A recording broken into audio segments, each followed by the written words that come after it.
That's the daughter who dropped out. My father said it into a microphone at his retirement party in front of 105 people. Quit architecture school to play savior for poor people, he continued. Some people are builders, some are dreamers. Polite laughs from his colleagues. My mother, standing beside him. She never could finish what she started. I sat at table 14, 45 feet away, near the kitchen service doors, the overflow table, where they'd seated me like a vendor. My name is Lynette Hartwell.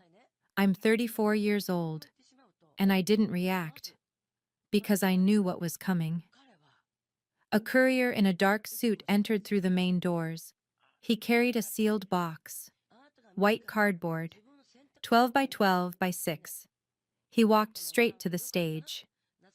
Mr. Hartwell, he said, this requires your immediate signature, and you're instructed to open it here. Now. My mother saw the return address. She went white, stood up, reached for it. Brad, don't open that! Too late. The seal broke. He pulled out papers, read the first line, froze, looked around the room, at the walls, the ceiling, the floor beneath his feet, back at the papers. Someone asked, Brad, what is it? He couldn't speak, because the truth just walked in, and everyone was about to see it. Before I tell you what was in that box, take a second to like and subscribe, but only if stories about family, pride, and the truth coming out in public mean something to you.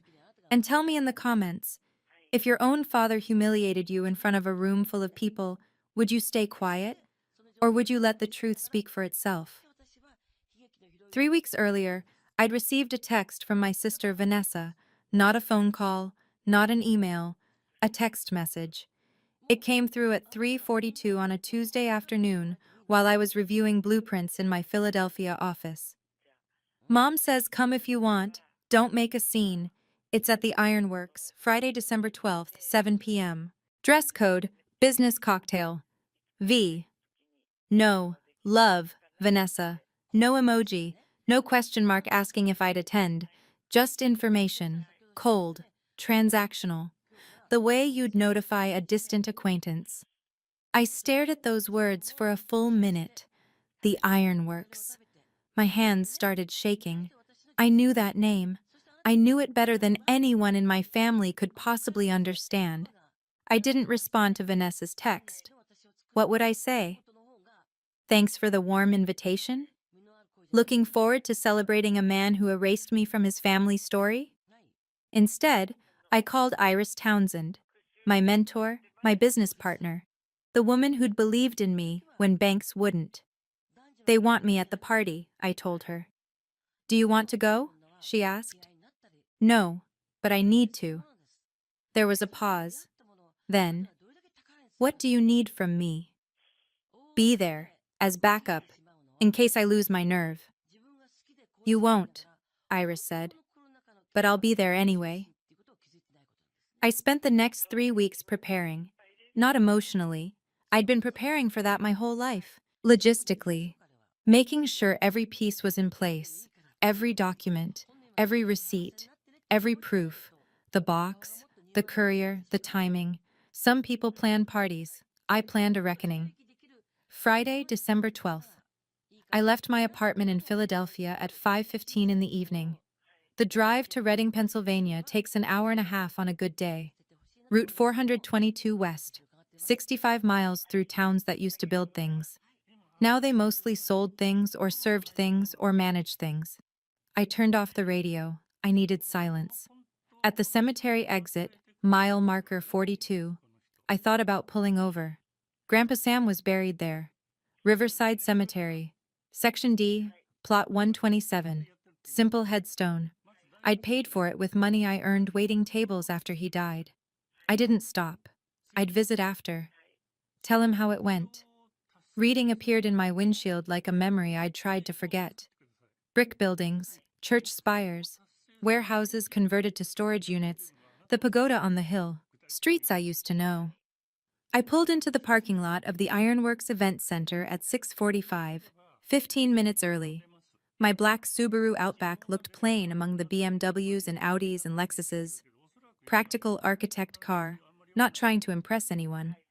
I sat in the driver's seat, hands on the wheel, looking up at the building. 3 stories. Exposed brick from 1962, preserved steel frame. Original industrial windows, 40 panes, 6 feet by 4 feet each. Original steel frames. I'd restored every single one. $18,000 just for window restoration. The sign above the entrance read, The Ironworks Event Center. Established 1962/restored 2025. My name wasn't on the sign. That was intentional. I watched guests arrive, men in suits, women in cocktail dresses. They walked through doors I'd specified, under lighting I'd designed, into a space I'd saved from demolition. None of them knew. At 6:52, I saw my father, standing at the main entrance. Navy suit, red tie, realtor power colors, shaking hands, playing host. This was his night, his celebration, his story. I got out of my car. The December air was cold, 38 degrees, my breath visible. I wore a simple black dress, professional, understated. I wasn't here to compete for attention. I walked toward the entrance. My father saw me. His eyes registered recognition, a small nod. Then he turned to greet the next guest. No hug, no glad you came. Just acknowledgement that I existed. Barely. Inside, the foyer opened up. Exposed brick walls, vintage industrial pendant lights, Edison bulbs, warm glow. I'd chosen those fixtures, argued with the contractor about placement for 2 days. A woman at the check-in table looked up. Name? Hartwell. She scanned her list. Found me. No surprise on her face. No, oh, you must be the other daughter. Just, table 14. She handed me a card with the number printed on it. Table 14. I knew exactly where that was. I designed the floor plan for this venue.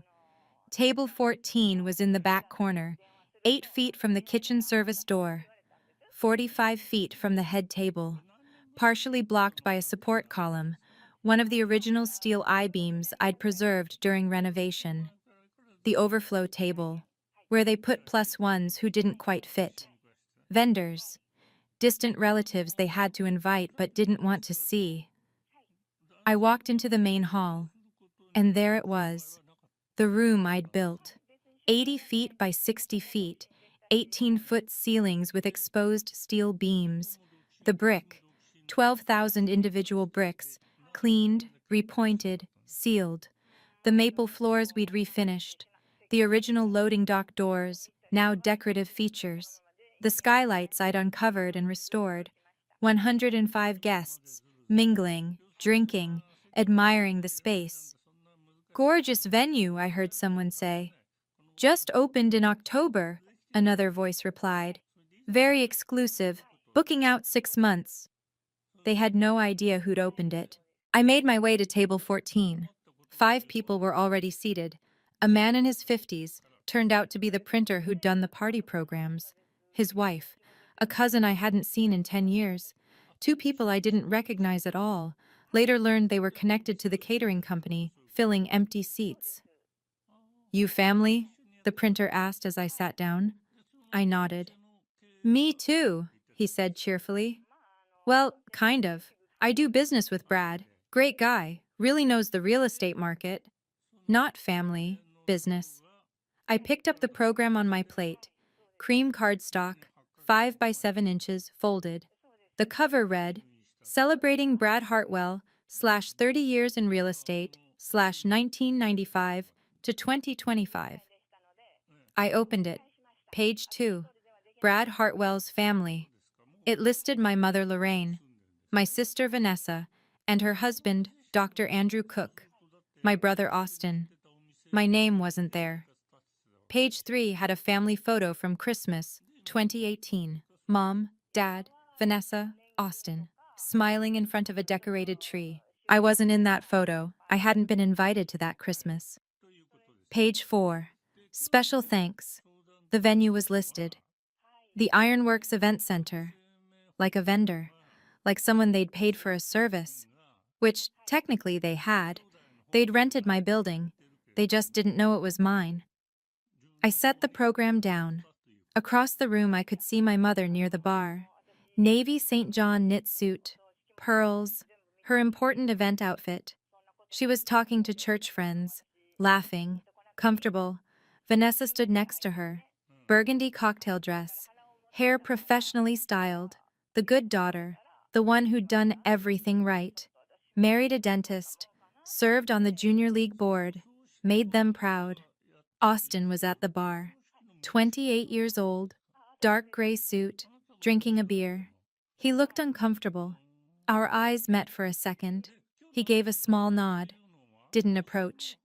We'd been close once, before I left, before I became the embarrassment. My father worked the room, table to table. Handshake, laugh. Introduction. He stopped at table 3, honored guests, his colleagues from Prestige Properties.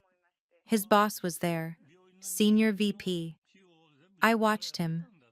The performance of success. The man who'd built a career, built a reputation, built a narrative that required my absence. The memory hit me like it always did. Sharp, specific. June 8, 2013. Grandpa Sam's funeral, Riverside Cemetery. 11 o'clock service. 23 people attended. His old co-workers from the ironworks, neighbors from his apartment building, church friends.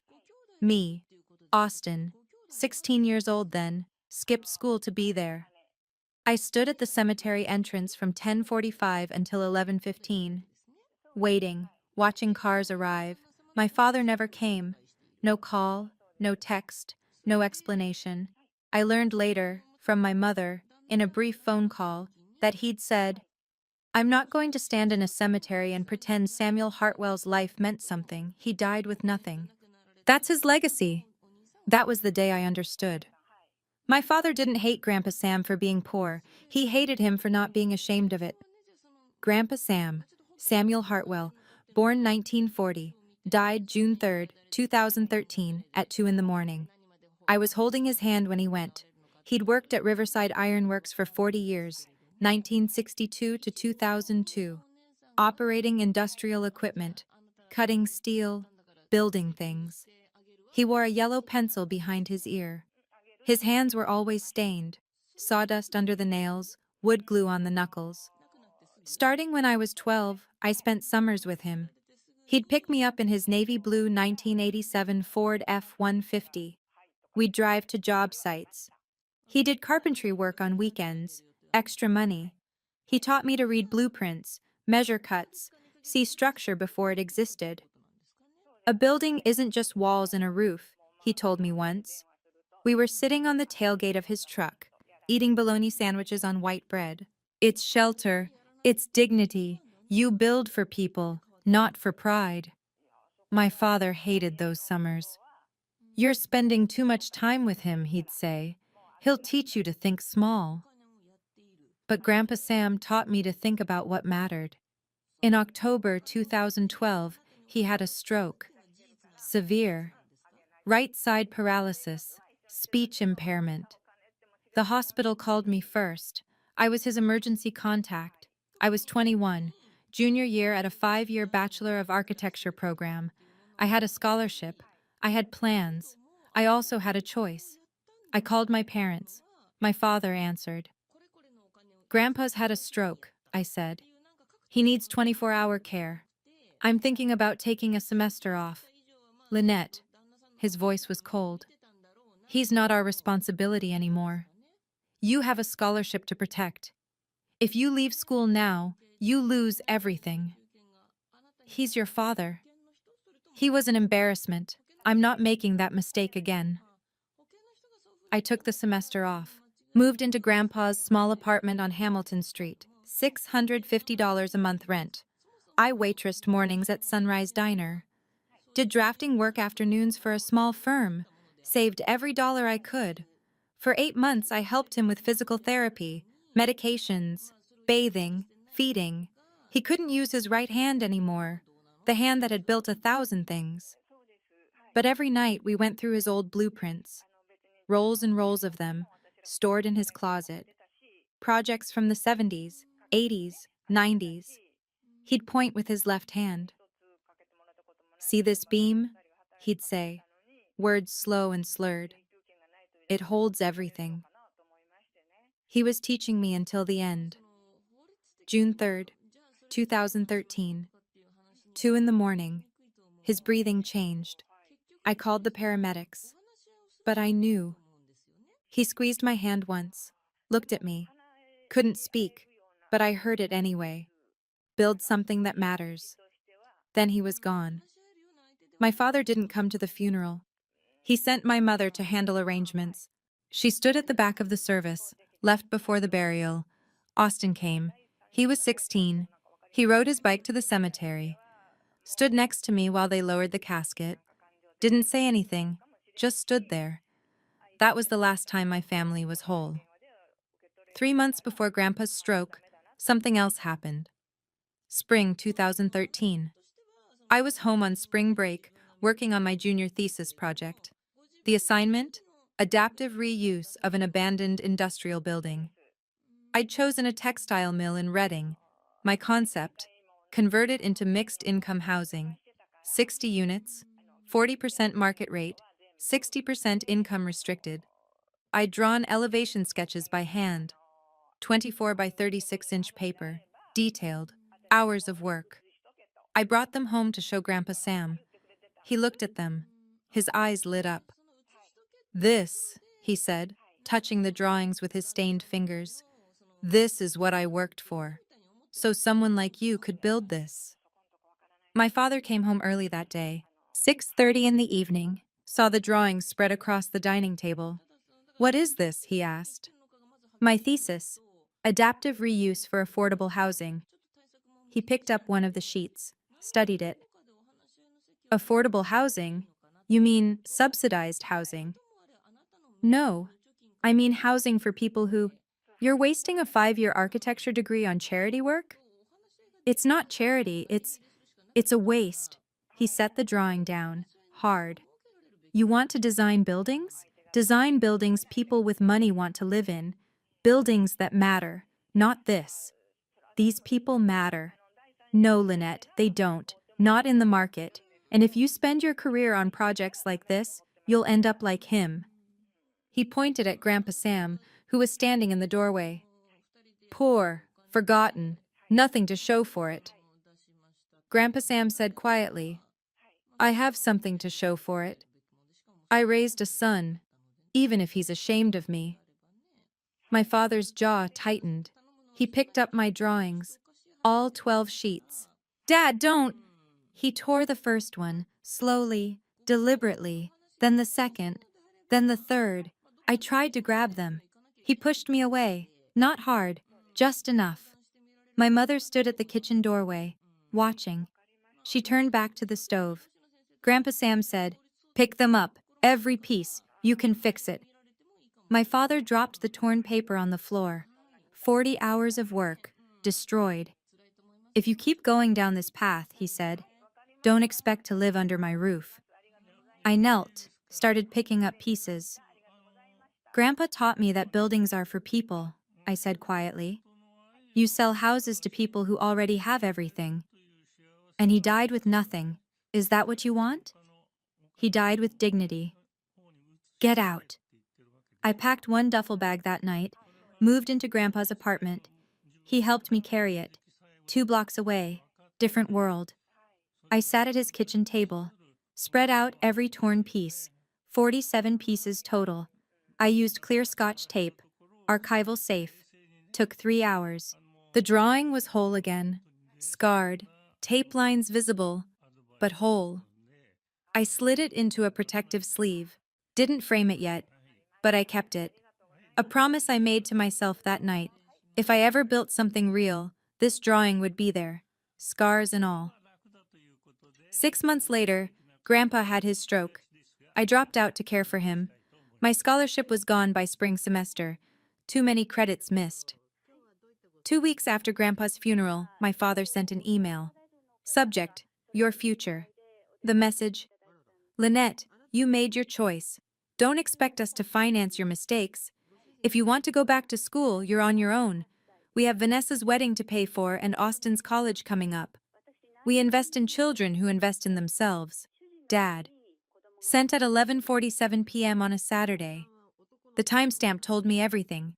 He'd been angry, stewing, composed it late. I read it once, didn't reply. I opened my laptop, searched. Architecture transfer programs plus scholarships plus Pennsylvania. If they wouldn't help me finish, I'd finish anyway. The next 2 years were survival mode. I lived in Grandpa's apartment. The landlord let me stay if I kept paying rent. $650 a month plus utilities. I worked 3 jobs. Breakfast shift at Sunrise Diner, 5 a.m. to noon. $8 an hour plus tips, about $50 a day in tips if I was lucky. Afternoons at Howell and Associates, a small architecture firm in Reading. Drafting assistant. CAD cleanup work. $15 an hour, 1 to 5 p.m. 3 evenings a week at Target, 6 to 10 p.m. Stocking shelves. $10.50 an hour. I slept 5 hours a night. Saved $200 a month. One afternoon, Mr. Howell, firm owner, 60-something, kind face, looked at a detailed drawing I'd done. You went to architecture school? I nodded. You should finish, he said. Can't afford it. There are ways. Community college, transfer programs, night classes, takes longer, but it's possible.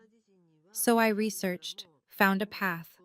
Fall 2014, enrolled at Community College of Philadelphia.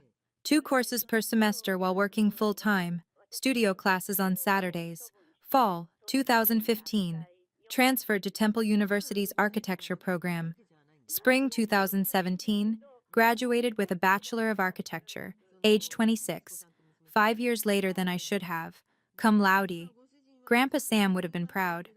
My parents weren't invited to graduation.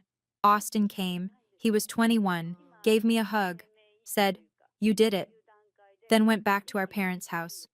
Didn't mention it to them. Easier that way. At graduation, a woman approached me. Black woman, late 40s, elegant. Iris Townsend. She owned a small architecture firm in Philadelphia, 12 people, focused on community development projects. I saw your thesis on adaptive reuse, she said. We should talk. That conversation changed everything. I worked for Iris from 2017 to 2020, started as project architect, became associate by 2019, learned financing, construction management, tax credits, HUD programs, community engagement. Iris taught me that architecture isn't just design, it's politics, money, patience. Drawing beautiful buildings is easy, she said once. Getting them built in neighborhoods people have given up on? That's the work. In 2019, she called me into her office. I'm getting too old for the development side, she said. I want to invest in you starting your own firm. Are you ready? I was. March 2020. Hartwell Architecture and Development, LLC. Iris put in $150,000 seed capital. I was principal.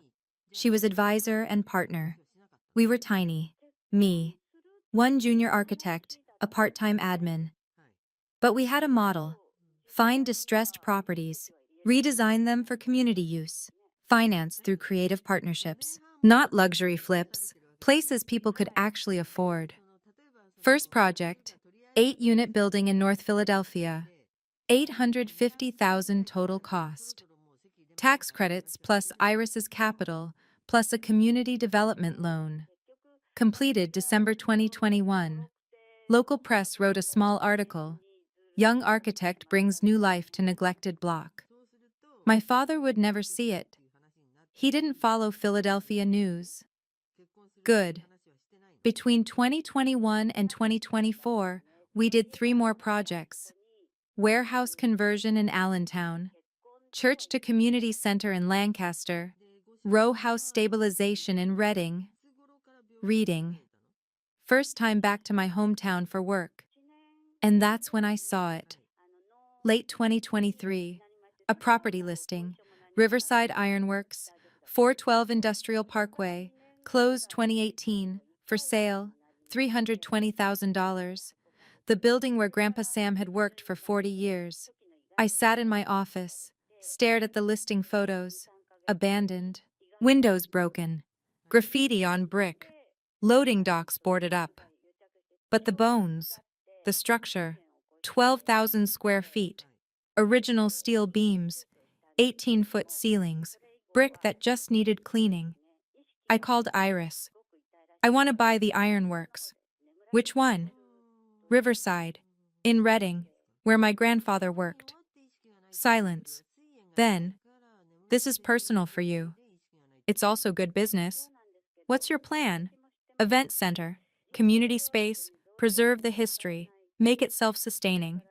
Another pause. Let's run the numbers. We bought it April 2024. 320,000. Needed 850,000 in renovations. Total investment 1.17 million. Financing. Partnership LLC. Me 40%. Iris 35%. Community Development Fund 25%. Renovation took 18 months, May 2024 to September 2025. I was on site 3 days a week. Drove from Philadelphia, watched every detail, fought with contractors, made decisions. During demolition, workers found an old time card, yellowed paper, stuck to a beam. Samuel Hartwell, operator, 1962 to 2002. I kept it, framed it, hung it in my office. Nobody asked why. The brickwork alone took 4 months. Every brick cleaned, repointed, sealed. 12,000 bricks. We counted. The steel beams still had their original stamps. Bethlehem Steel 1961. I cleaned them, sealed them, left them visible. Windows, 40 original industrial panes, 6 by 4 feet each. Original steel frames. I restored every single one. $18,000 just for that. Inside, I added modern HVAC, LED accent lighting, ADA-compliant restrooms. But the soul of the building, that stayed. During renovation, I found the workbench location. Grandpa Sam's workbench. Bolted to the floor for decades. The bolts were gone, but the holes remained. 4 holes, half-inch diameter. I filled them with brass inlay, small circles. They looked like decorative details, only I knew what they marked. I had one photo of Grandpa at that bench, black and white, 4 by 6, July 1985. A coworker had taken it, Grandpa cutting steel, safety goggles, concentration on his face. I looked at that photo every day during renovation. October 15, 2025, the Ironworks Event Center opened. Grand opening, small ceremony, city officials, AIA regional representative, press. My name in the program, Lynette Hartwell, principal architect, Hartwell Architecture and Development. 3 weeks later, Vanessa's text arrived. It's at the Ironworks, Friday, December 12th, 7 p.m. They'd booked my building. For my father's retirement party. They had no idea. Now, sitting at table 14, I watched the party unfold around me. The buffet opened. Guests formed lines. I waited, went last. Near the dessert table, I overheard my mother talking to her church friends. I heard they're building affordable units near the park, one woman said. My mother's voice. Oh, those units. Yes, I don't know why they put them in nice neighborhoods. It changes the feel, you know? Exactly. We worked hard to live where we do. Some people just expect things to be handed to them. I kept walking, took a small plate, sat back down. At another table, realtors were talking. I had a client asking about Reading's West Side. I told them, "You don't want to be there. Those are subsidized housing blocks." Yeah, some architect is doing affordable housing projects there. Honestly, it brings down surrounding property values. Brad knows better. He focuses on executive relocations, people with real money. They were talking about my work. They didn't know. The West Side Project, 8 homes saved from foreclosure, refinanced through my community development fund. Property values actually increased 12% after completion. But facts didn't matter to them. A woman approached table 14. White hair, kind face, probably early 70s. Church outfit, navy dress, small gold cross necklace. She stopped, stared at me. Lynette? Lynette Hartwell? I looked up. Yes? Oh my goodness. Her hand went to her chest. It's Mrs. Keene, Dorothy Keene. I taught your father in 3rd grade, Washington Elementary, and you came to visit my class once, career day, years ago. You came with your grandfather. The memory clicked. Mrs. Keene, yes, hi. Can we talk? Just for a minute? I stood. We walked to a quiet hallway near the restrooms, away from the party noise. Mrs. Keene turned to me, held my hand. Lynette, I need to tell you something. Her voice trembled slightly. Last year, I almost lost my home. The bank was foreclosing. I'm on a fixed income, teacher's pension. I couldn't keep up with the mortgage after my husband passed. I thought I'd have to move to my daughter's house in Ohio, leave Reading, leave my home of 40 years. I knew this story. I knew it exactly. Then a development company bought the mortgages on our street, she continued. They refinanced us. Lower payments, longer terms. I pay $510 a month now instead of $680. I can manage that. They saved 6 families on my block. She paused, looked at me intensely. I tried to find out who they were, to thank them. The paperwork said Hartwell Development Partners. I thought, maybe it was your family's company? Your father's in real estate. But when I asked him at church, he said he didn't know what I was talking about. She searched my face. Hartwell, was that you? I nodded slowly. Yes, that was my company. Her hand flew to her mouth. Oh my God, Lynette, you saved my home. You saved my home. She hugged me. Not a polite church hug, a real one. She was crying. I wasn't. If I started, I wouldn't stop. She pulled back. Does your father know? I shook my head. Does anyone here know? I shook my head again. Why didn't you tell them? They don't ask. Mrs. Keene wiped her eyes. I remember your grandfather, Samuel. He was a good man. Worked so hard. Your father was always. He was ashamed of him. Even as a little boy. Wouldn't let Samuel come to school events. She paused. I remember career day, spring 2005. You were maybe 14. You came with Samuel. You said you wanted to design buildings for people who needed them. Your grandfather was beaming. Your father wasn't there. He didn't come, I said quietly. Later, I asked him why. He said, my daughter doesn't need to see my father's world. But you did see it, and you built from it. She squeezed my hand. I'm going back in there, and if anyone asks me about my house, I'm going to tell them the truth. You don't have to. Yes, I do. We walked back to the main hall together. Mrs. Keene returned to her table, table 3, near the front, honored guest. My father's beloved 3rd grade teacher. I returned to table 14. Something had shifted. One person knew, one witness. It wasn't enough yet, but it was a crack. And I'd learned in architecture, you only need one crack for the whole structure to shift. At 7:45, the program began. Dinner was served, salad course, entree, wine flowing. My father stood, walked to a small platform at the front, 8 by 8 feet, 8 inches high, microphone on a stand. Behind him, a projection screen, slideshow ready. He tapped the mic. The room quieted. 105 faces turned toward him. Thank you all for coming tonight, he began, his voice smooth. Practiced. 30 years ago, I started in real estate with nothing but a license and a dream. Tonight, I'm retiring as a top producer for Prestige Properties. But my real pride isn't the properties I've sold. It's the life I've built. He gestured to the family table. My wife Lorraine, my daughter Vanessa, my son Austin. They're the real success story. I taught them to aim high, to build something that lasts. He paused, smiled. I also have another daughter. My stomach tightened. Some of you know I have another daughter, Lynette. She's here tonight. A few people glanced around, trying to locate me. She took a different path, my father continued.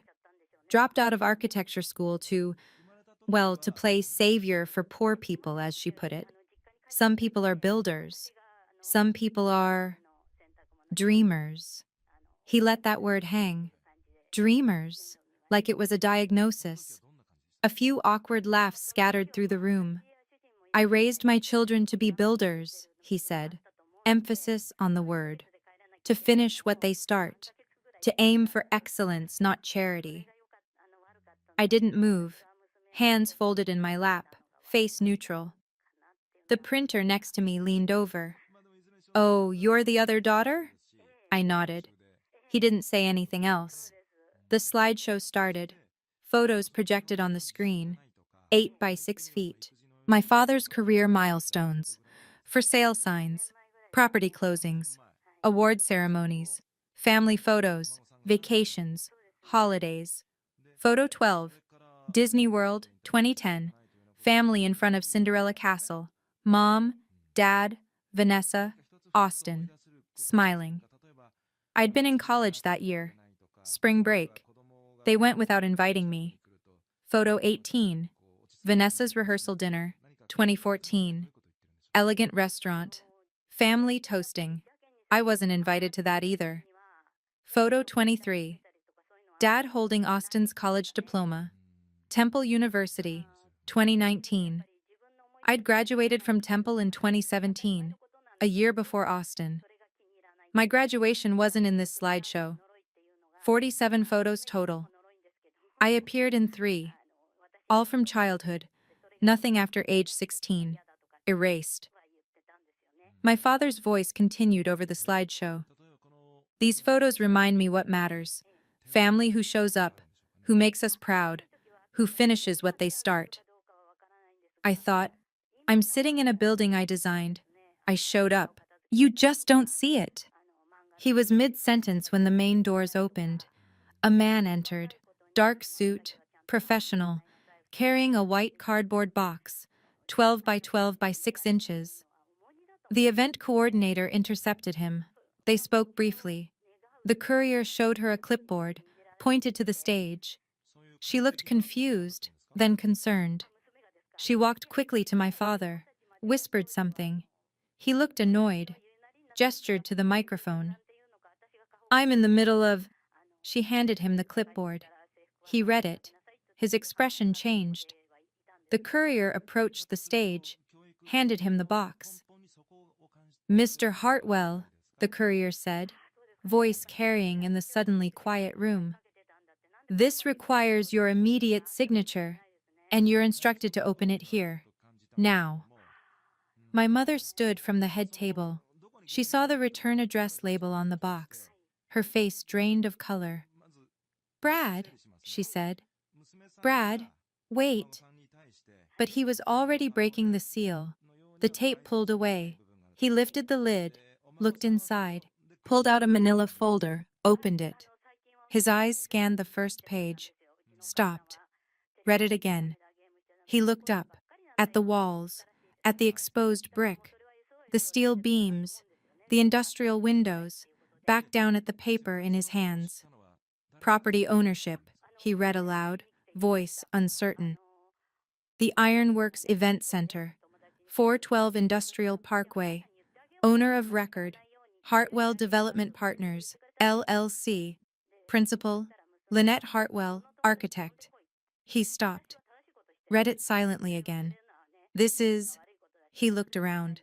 This building? The event coordinator nodded. Yes, Mr. Hartwell, this venue. He looked at my mother. She'd sat back down, hand over her mouth. Someone in the audience, a realtor, said, "Wait, your daughter owns this place?" My father didn't answer.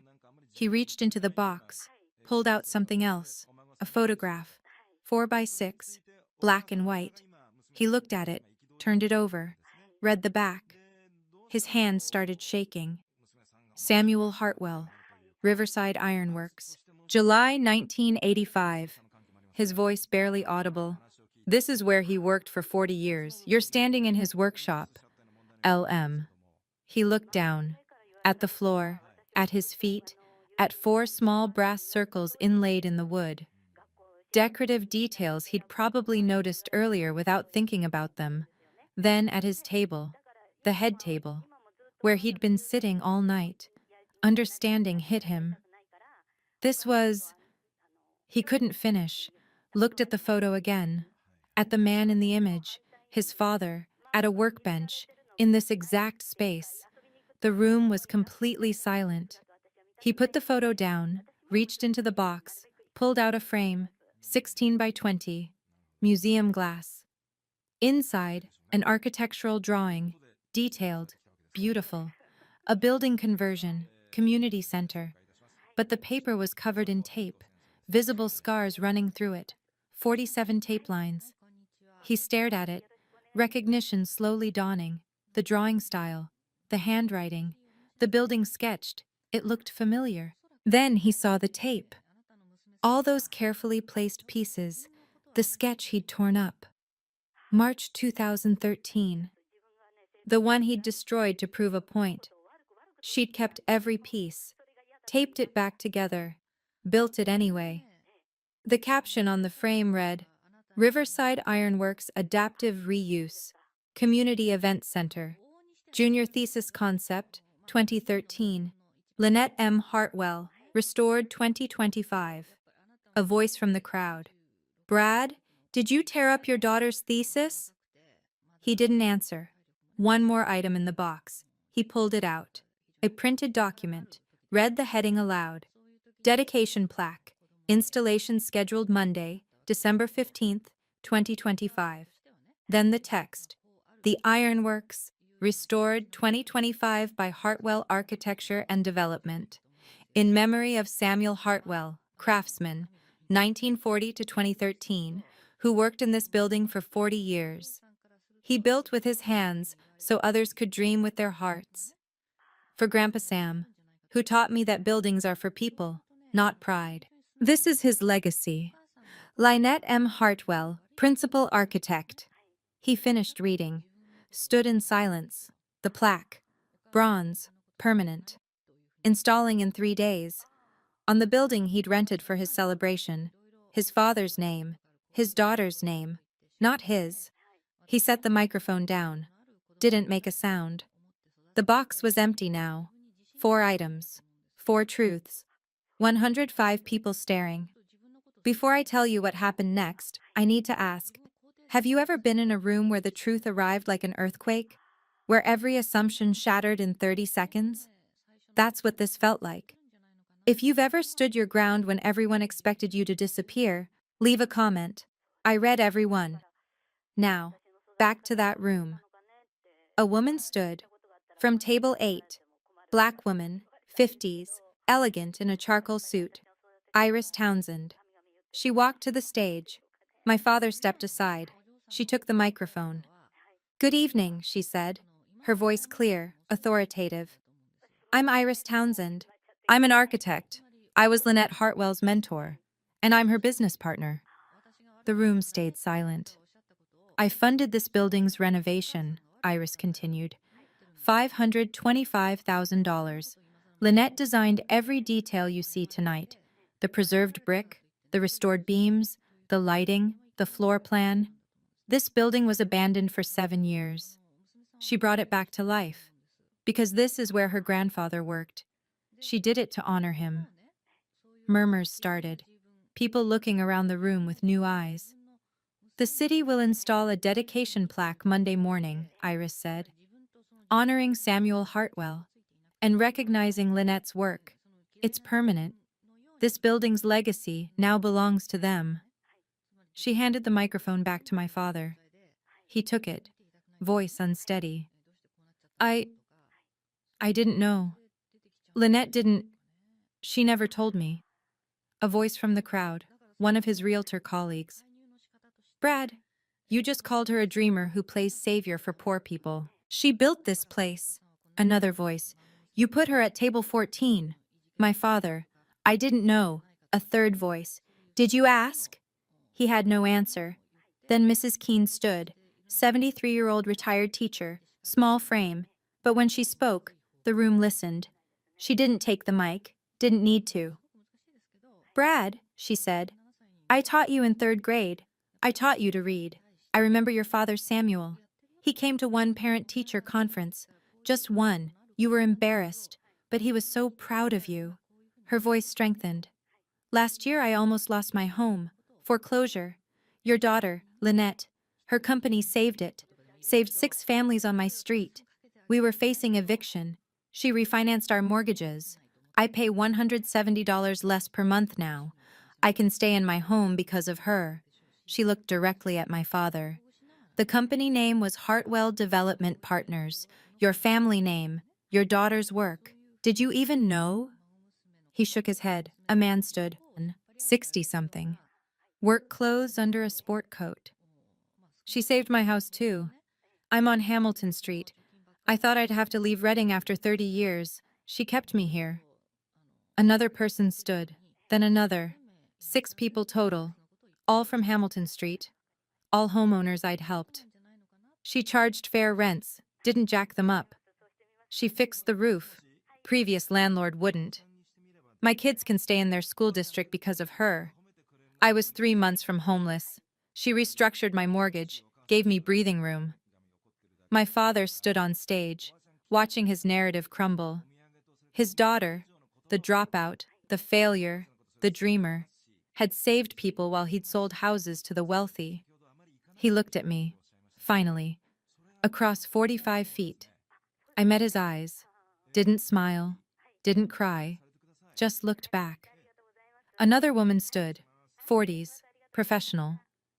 I'm Jennifer Calloway, AIA Eastern Pennsylvania Regional Director.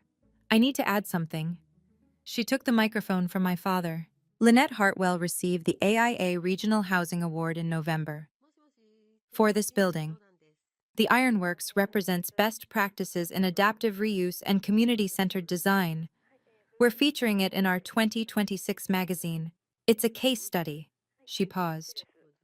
The award specifically recognized her approach, preserving working-class heritage while creating functional community space. Her grandfather's name is in the award citation. Samuel Hartwell, whose labor made this building possible and whose memory made it meaningful. Jennifer handed the mic back to my father. He stood there, holding it, silent. Then he asked, voice barely audible, "Why didn't you tell me?" My voice, from table 14, clear across the room. "You didn't ask. You never asked." I stood. "I didn't tell you because you made it clear my work didn't matter. You tore up my thesis. You said I was wasting my talent on people who don't matter." "Those people?" I gestured to the homeowners standing. "They're in this room. You're standing in the building I designed for them, on the spot where Grandpa Sam worked for 40 years. I kept my voice level, factual. "I didn't do this to hurt you. I did it to honor him, the man you were ashamed of, the man who taught me that buildings are for people, not pride. You sold houses your whole career. I built homes. There's a difference." My father started. "Lynette, I cut him off. "I'm not finished." The room held its breath. "I dropped out to care for him when you refused. You didn't come to his funeral. You called him an embarrassment. I taped my thesis back together piece by piece. I went back to school on my own. I graduated at 26.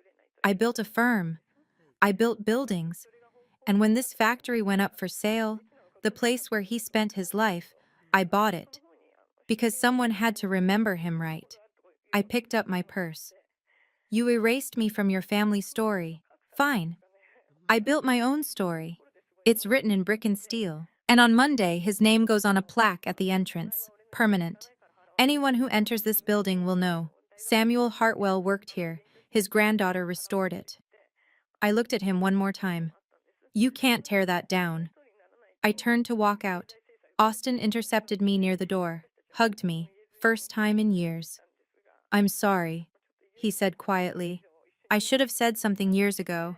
I read about your projects in trade journals. I knew. I should have told you I was proud. I'm telling you now. Austin? No, you need to hear it. You built something Dad could never build. Respect. From people who needed you. He stepped back. Don't leave yet. Please. Some of us want you here. Some, not all. Does that matter anymore? I looked past him. Into the room. It had divided. Visibly. About 20 people standing. Mrs. Keene, the homeowners, Iris, Austin, Jennifer from AIA, some younger realtors, church members. About 25 people seated, silent, uncomfortable. Dad's boss, senior colleagues, some family friends. The rest, 60 or so, processing, uncertain, watching. Someone from table 14, the printer, stood, raised his glass. To the architect. Others joined, glasses raised. To the architect, not to Lynette, to the work. My father tried again, back at the microphone. Lynette, this is a lot to process. I didn't know about your success. If I had known, Iris interrupted. Mr. Hartwell, with respect, you didn't ask. Lynette's been licensed for 8 years. Her firm has a website. Her projects are public record. You could have known. You chose not to. A realtor colleague asked, Brad, when's the last time you Googled your daughter's name? That's not fair. When? No answer. Vanessa stood suddenly. My sister. She didn't look at anyone, just walked out, through a side door. My father's boss spoke. Senior VP at Prestige Properties. Practical, clinical. Brad, this building, your father's name on it permanently. This becomes your legacy whether you want it or not. You sell luxury properties. Your brand is success without struggle. But Monday, every client who drives past will see Samuel Hartwell, craftsman. That changes your story. He paused. That's not necessarily bad, but you can't erase it. It's bronze. My mother finally stood, walked to the stage, took the microphone from my father, first words in 20 minutes. She looked at me. I knew, she said, her voice small. About the neighborhood project. The city sent notices. Hartwell Development Partners. I saw the name. I guessed it might be you, but I didn't tell your father. Her voice broke. I was ashamed. Not of you. Of us. That we needed your help. That our block needed saving. That my daughter was more successful than I'd admitted. I let him erase you because it was easier than admitting we were wrong. She paused. Can we talk? Please? Not here. But soon. I said, under conditions, not yours, mine. The event coordinator approached my father, whispered, pointed to the schedule. The question was clear, continue or end? My father looked at the program. Dinner service, cake, more toasts planned, then at the room, fractured, tense, then at the box on the podium. He told her something. She addressed the room. Ladies and gentlemen, Mr. Hartwell has decided to conclude the formal program early. Dinner will still be served. The bar remains open. Thank you for coming. 8:15 p.m. was supposed to run until 10. Some guests left immediately. Some stayed for dinner. The room split. My father stepped off the stage, walked toward me. Austin stepped aside. Dad stopped 5 feet away, guests watching. Can we talk about this? Maybe Monday, after the plaque installation. You want to attend the installation? Yes, if that's allowed. It's public. Anyone can come. But if you come, you listen. You don't talk over me. You don't make it about you. Grandpa's name goes up. You honor it, or you stay home. He nodded slowly. I'll be there. I said, we'll see. I walked out. The parking lot, gravel, cold. 40 cars, industrial lighting. Iris and Austin followed me out. We leaned against my Subaru, breath visible in December air. Iris handed me a bottle of water. You okay? I nodded. That was a masterclass in controlled demolition, she said. Professionally speaking, I'm proud. Personally speaking, are you okay? I shook my head. Not yet, but I will be. Austin. I should have stood up years ago, when Dad cut you off, when he didn't go to Grandpa's funeral. I was 16, but still. I'm sorry. You're here now. What do you need from me? Just keep showing up. That's all I ever wanted from any of you. Mrs. Keene came out, saw us, walked over. Lynette, I need to tell you something. Your grandfather would be proud. Not because you proved them wrong, because you stayed true to what he taught you. Buildings are for people. You built for people. That's the win, whether your father understands it or not. She handed me something. Small object wrapped in tissue paper. From my house. Open it when you get home. She hugged me. You saved my home. I can never repay that, but I can witness. I'll be at the plaque installation Monday, with neighbors. We'll make sure Samuel Hartwell is honored right. I drove back to Philadelphia, I-76 East, Pennsylvania Turnpike. 1.5 hours alone. No radio, just highway noise. I passed the cemetery exit, Grandpa's grave. I'd visit Monday before the installation, tell him what happened. I didn't feel triumphant. I felt tired. Relief mixed with sadness. I'd proved I wasn't a failure, but I'd had to prove it at all. That was the wound. Not that they doubted me, that they never bothered to ask. My phone buzzed at a red light. I glanced. Text from unknown number. I opened it at the next light. Lynette, it's Vanessa. I left the party. I couldn't sit there. I'm sorry. For everything. For not standing up. For letting them erase you. For being too comfortable being the good daughter while you were the real one. Can we talk? Not about tonight. About us. About what I should have said years ago. I know I don't deserve it. But if you're willing. V. I typed several drafts. Deleted them. Finally sent. Not yet, but maybe. Prove you mean it. Show up Monday. 10 a.m. Ironworks. If you come, we'll talk after. If you don't, I'll know. Response came immediately. I'll be there. 3 dots appeared. Disappeared. Then, thank you. I arrived at my Philadelphia apartment at 10:15. Graduate Hospital neighborhood. 1 bedroom. $16.50 a month. Minimalist. Blueprints on the wall. I sat at my desk, opened my laptop, drafted an email. To Brad Hartwell, Lorraine Hartwell. Subject, conditions. Mom and Dad, tonight was not revenge, it was truth. If you want a relationship with me, here are the terms. 1. Attend the plaque installation Monday.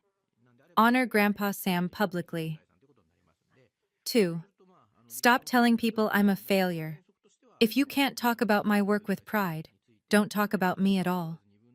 3. Family therapy. 6 sessions minimum. Non-negotiable. 4. Acknowledge in front of Vanessa and Austin that you were wrong to cut me off and erase me. 5. Understand that I don't need your approval anymore, but if you want back in my life, you need to respect what I've built. These aren't punishments, they're boundaries. You have 1 week to decide. Lynette. I saved it to drafts. Didn't send yet. Monday would tell me if it was worth sending. I tried to sleep. Couldn't. Got up. Looked at the photo of Grandpa Sam. The workbench photo from the box. I could almost hear him. You did good, kiddo. You built it right. Straight beams, level foundation. That's what matters. I wanted to ask, did I go too far? And his voice in my head, you went exactly far enough. You stood up, that's what I taught you. The tissue wrapped gift from Mrs. Keene sat on my nightstand. I opened it. Inside, a brass key, old, worn, manufacturer mark, Master Lock 1979, tag attached in her handwriting, Samuel's toolbox key. He'd want you to have it. His toolbox was long gone, sold after he died. I needed the money, but the key remained. Physical proof he existed. Physical proof of what he taught me. I held it, closed my fist around it, finally slept at 2:15 a.m., Monday morning, December 15th. Alarm at 7, 5 text notifications. Austin. I'll be there, 10 a.m. Vanessa. On my way, thank you for the chance. Iris. Wouldn't miss it. Mom. Your father and I will attend. We'd like to talk after if you're willing. Mrs. Keene. 8 neighbors confirmed. We're bringing flowers for Samuel. I drove to Reading, arrived at 9:15. Installation crew was already there. Bronze plaque ready. City official present. Reporter from Reading Eagle. About 15 people gathered. Mrs. Keene, Iris. Some neighbors I recognized from the project. 9:45. No family yet. 9:52. Austin's car. He parked. Walked over. Alone. Mom and Dad are coming separately, he said. He needed to visit the grave first. I told him where it is. He went to the cemetery? This morning, 8:30. I went with him. He stood there for 20 minutes. Didn't say anything. Then he got in his car. 9:58. 2 more cars. Vanessa's Lexus. She got out, walked over, didn't speak, just stood with us. Then Dad's BMW. Mom in the passenger seat. They parked. Sat in the car for a minute, then got out. 10 o'clock. The city official began. Short speech about historic preservation, community value. Then he turned to me. Lynette, would you like to say a few words? I stepped forward. My grandfather, Samuel Hartwell, worked in this building for 40 years. He taught me that buildings aren't just structures. They're shelter, dignity, memory. I restored this building to honor him, because he deserved to be remembered, not as someone who stayed poor, but as someone who built things that lasted, including me. The crew removed the covering. The plaque gleamed, bronze catching sunlight. The ironworks restored 2025 by Hartwell Architecture and Development. In memory of Samuel Hartwell, craftsman, 1940 to 2013, who worked in this building for 40 years. He built with his hands so others could dream with their hearts.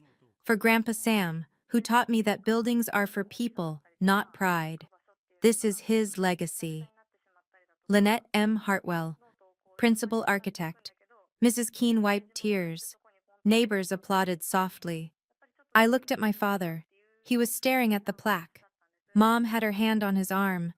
Vanessa took a photo on her phone. The ceremony ended. Crowd dispersed slowly. My father approached, stood in front of the plaque, read it, touched the bronze. His hand shook. I stood beside him, silent. I should have been here, he said quietly. 12 years ago, at his funeral. Yes. I was ashamed of him. I was wrong. Yes. I was ashamed of you for being like him. I was wrong about that too. Yes. He looked at me. Can you forgive me? Someday. Maybe. Not today. Today you just need to be here. That's step 1. What's step 2? Therapy. Real therapy.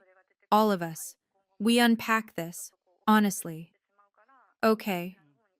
And you stop selling me as the failure story. I'm not. You're not. He paused. You're the one who actually built something that matters. I unlocked the building door. Can I see the inside? See what you built? I handed him the key. It's your building, too, for the next hour. We walked in, family behind me, empty hall, morning light through industrial windows. Dad walked slowly, touched the brick, looked up at the beams, stopped at the brass inlays in the floor. He knelt, touched them. This is where his workbench was. I nodded. You put our table here Friday night, on purpose. I nodded again. He looked up at me. You let me celebrate on top of his memory. That's... He stopped, stood up. That's what I deserved. Mom spoke for the first time. I knew about the neighborhood project. I should have told you. I should have been proud instead of scared. She looked at me. I'm sorry. I'm sorry I chose his comfort over your truth. I didn't build this to punish you, I said. I built it because someone had to honor him. You wouldn't, so I did. We stood in silence, light through windows, Grandpa's workspace, his name outside, my work surrounding them. Grandpa taught me buildings are for people, not pride. You spent your life selling status. I spent mine building places people could stay. I don't need your approval anymore. But if you want back in my life, you have to understand. I'm not the daughter who failed. I'm the daughter who built. Dad nodded. I see that now. He looked around. This is beautiful. He would have been proud. I corrected. He is proud. I feel him here. Dad's eyes watered. First time I'd seen that. Me too. We left the building. I locked the door. Therapy starts next week, I said. Dr. Morrison, I already booked 6 sessions. You show up or you don't. Your choice. Dad, we'll be there. Vanessa, can I come too? I looked at her. Yes. Austin, all of us? All of us. I drove back to Philadelphia, thought about what happened, what it meant, what comes next. I don't know if we'll heal. I don't know if they'll show up to therapy. I don't know if Vanessa and I will rebuild trust. I don't know if Dad will ever really understand. But I know this. I built what Grandpa believed in. I honored him. I set boundaries. I told the truth. That's enough. The ironworks will stand for decades, maybe longer. Grandpa's name on that building, my work preserving it. That's our story now. Not the one Dad tried to write. The true one. Built in brick. Cast in bronze. Permanent. If you've ever had to choose between someone's approval and your own integrity, you know this feeling. That moment when you realize you don't need them to validate what you built. It's already real. This week, I want you to set one boundary with someone who's been diminishing your worth. Just one. Write it down. Say it out loud. Claim what you built.